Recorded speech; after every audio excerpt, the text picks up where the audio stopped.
Okay, last one. These people know they lost their boat, they're in a desert island. I'm afraid no one will ever find us. Don't worry. I give $100,000 per year to my church. My pastor will find us.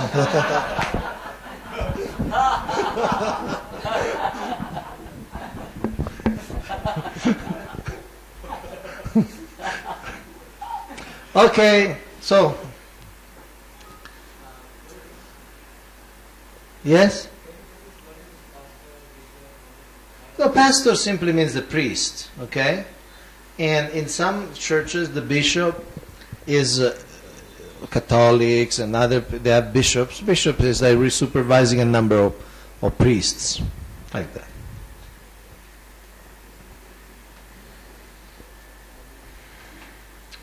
Okay, so now for something real serious, you have heard about the 50%. Okay? So now this is an analysis of this, and this is my analysis, my understanding of what it means.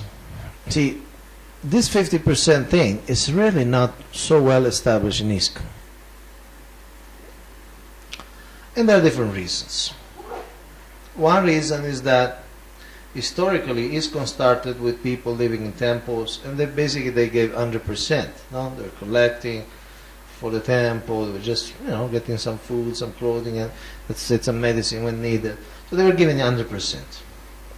Then when people kind of moved out of the temple, got married, that somehow some they started giving 0%, so they went from 100 to 0. Also because there was somehow, sometimes they may have lost faith in the leadership, they didn't feel to give, or they were struggling financially, or they would give like that. And also one other reason, that's my analysis, another reason is that it was not, for many people, it's not really clear what it means. 50%. Some people take it mean that, okay, you get, say, a salary of 10,000 rupees, and as soon as you get 10,000 rupees, you give 5,000. But for many people, that's not possible. Otherwise, they couldn't survive, because there's the expenses of the family, the rent, the food, transport, education, clothing, medicals. You won't be able to do it. So it's an area which is really, although we are a movement, we are 44 years old movement, it's really something that's not established. Although Srila Prabhupada very consistently spoke about that. Here you'll find some quotes, but there are many more. I didn't want to just put so many quotes. I just chose a few. Okay? So at any point anything is... and this I present why?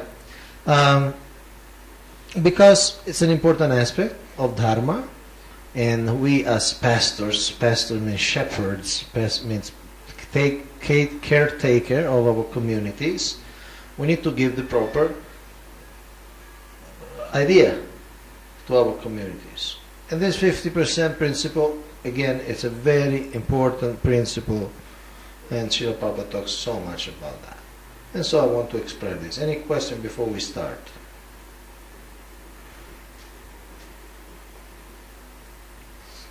So the 50% commandment. Srila Prabhupada's vision and directions on regular proportional giving.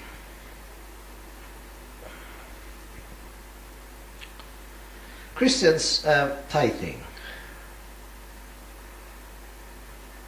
donating a tenth of one's income to the church. What do we have? Giving 50%. Srimad Bhagavatam, first canto. To give charity is one of the householder's main functions. And he should be prepared to give in charity at least 50% of his hard-earned money. Whom is this commandment for? Grihasthas, basically, at least earning, let's say earning members. Grihasthas specifically, you have earning members of the community, who generally would be Grihasthas. Others also were earning. Bhagavad Gita, charity is meant for the householders.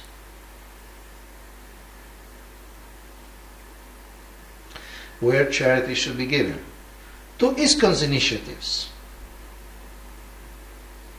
Bhagavad Gita, Srila Prabhupada says, the householders should earn a livelihood by an honorable means and spend 50% of their income to propagate Krishna consciousness all over the world.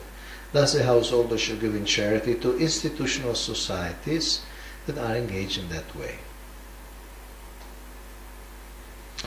What income actually means, because Prabhupada used a lot of this, a lot of income. Huh? So it's important to understand this word income.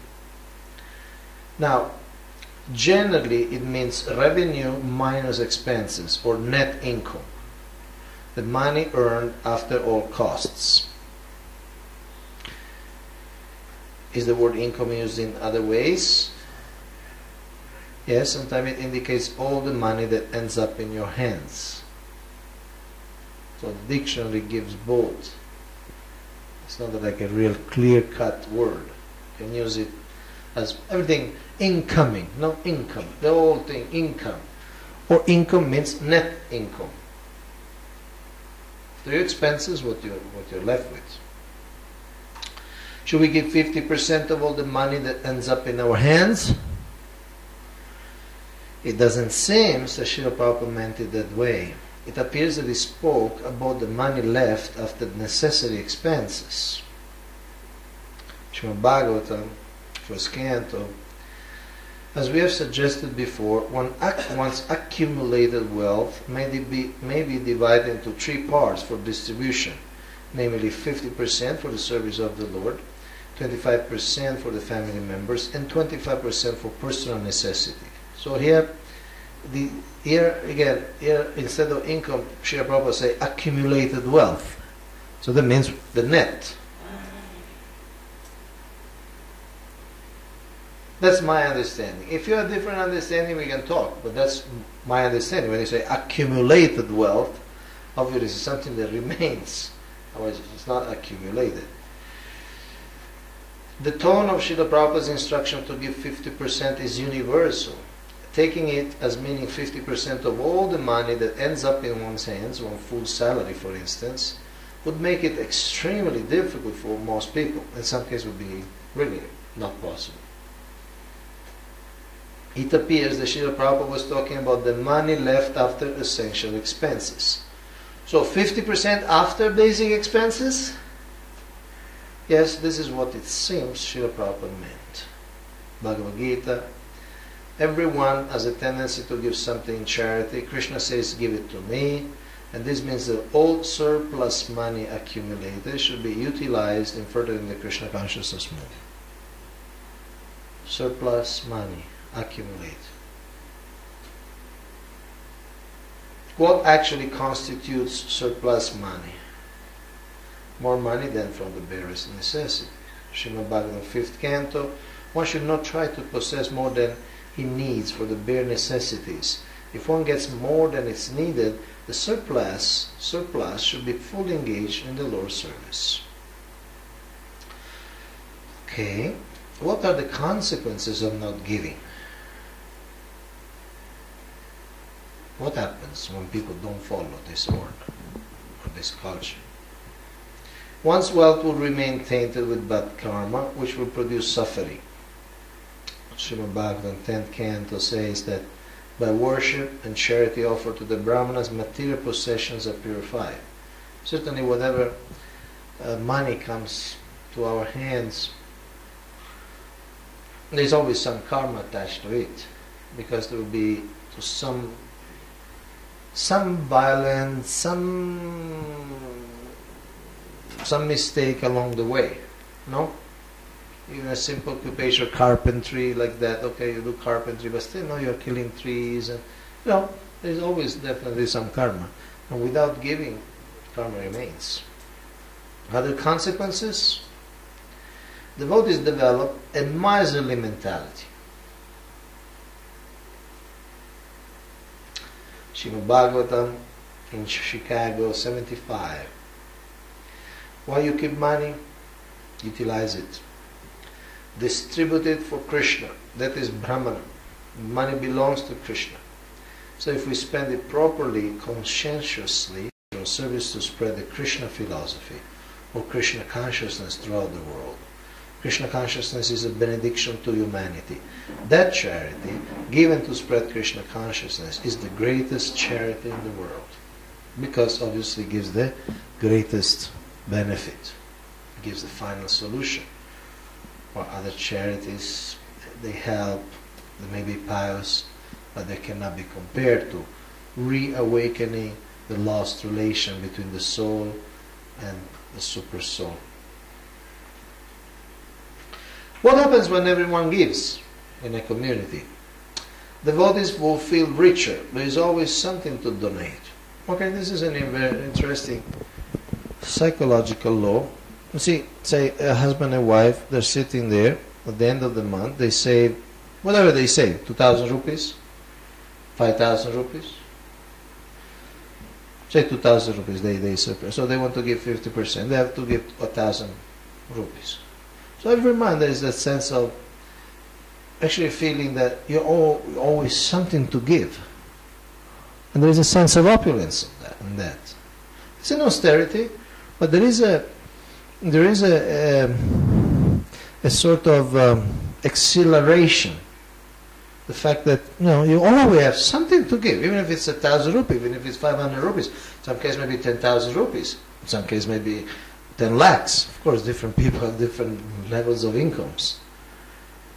But there is that sense that, okay, at the end of the month, you have something, quote-unquote, extra. Okay? So that's a great feeling. That the misers will never fail.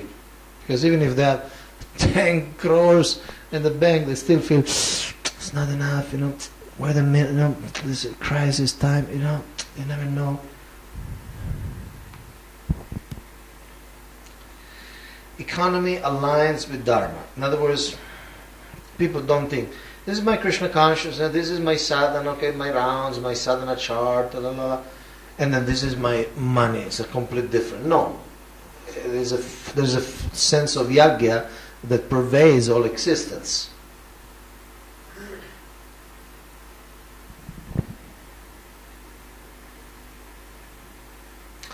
Freedom from the mentality of scarcity and fear that cripples one's mind.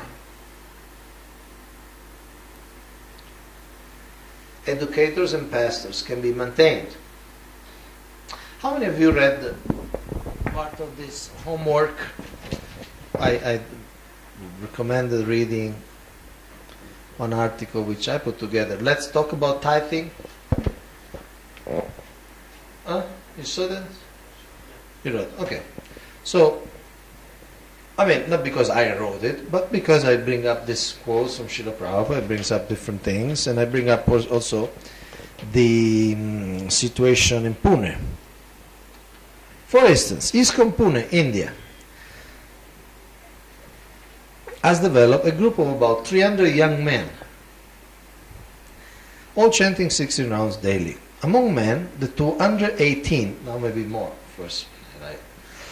The 218 who work and earn money contribute regularly to the fund called EASY, Enlightened, Aimless, Suffering Youth.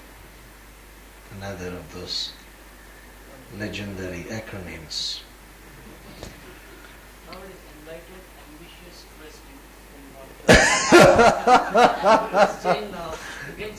Okay, Enlightened and Stress Youth. Okay. Oh, okay. Okay.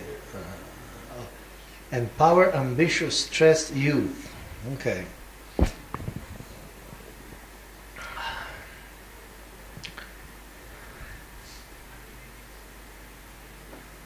Okay.